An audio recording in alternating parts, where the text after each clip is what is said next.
This is PenDust Radio. Short stories, riveting fiction, and wildly creative nonfiction. Definitely not the same old story.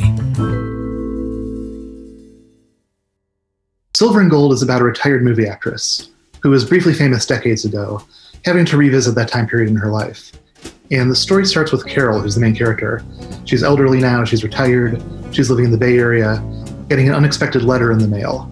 And she vaguely recognizes the handwriting and realizes it's from her former boyfriend and co-star, who's asking her to come to Los Angeles to see him for the first time in many years.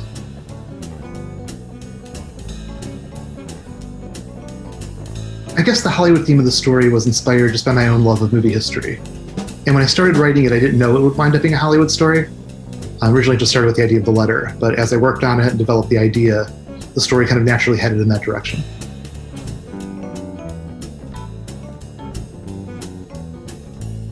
Two stars in Silver and Gold were not based on any specific person from history. Now, some of the things that happened to them are not dissimilar to things that did happen to a number of real people, but there's no one-to-one basing upon anybody specific.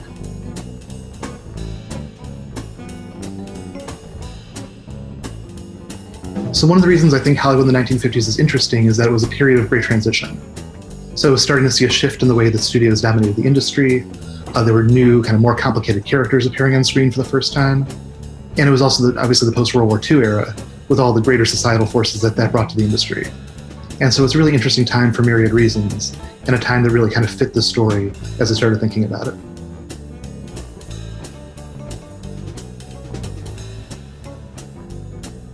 So I don't want to give away too much, but what I like most about the way the story turns out is that it's seeming like it's addressing one aspect of her past. And then it hopefully doesn't twist, but it moves in a way that reveals another aspect of the story. And that natural transition between those subjects is probably what I like most about the way the story turned out.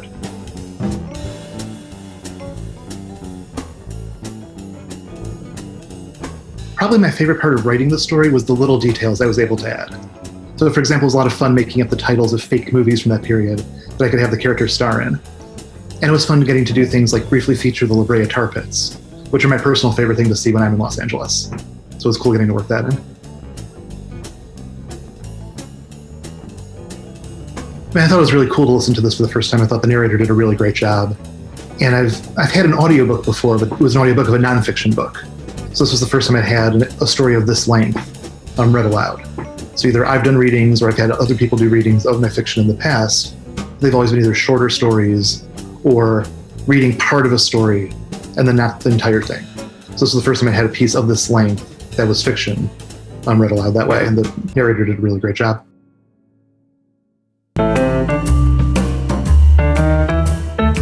PenDust Radio. Definitely not the same old story. Please visit us at pendustradio.com.